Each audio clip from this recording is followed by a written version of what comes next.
The process of me evolving from a bedside nurse to a nurse practitioner is actually a personal story.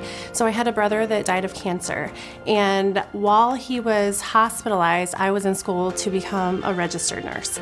And when I went to spend time with him, I realized, on top of my nursing job, I could go further than being a bedside nurse, and I knew I had what it took.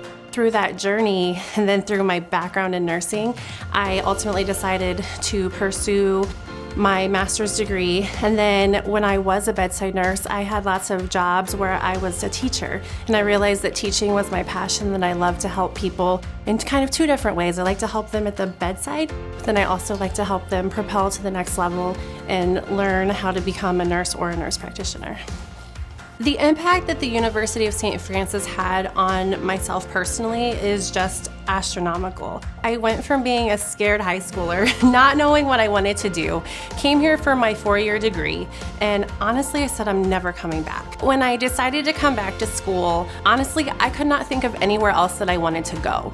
One thing that was appealing to me is the same faculty that were my faculty when I got my undergraduate degree were ultimately the same faculty that were here when I came back from my master's degree. The other thing that was important to me was making sure that in the midst of the medical world that we still had the underlying theme of faith. Faith is a very important thing to me, especially when we're working with patients in their most critical time of need. When I decided to come back to be faculty, I didn't want to work anywhere else.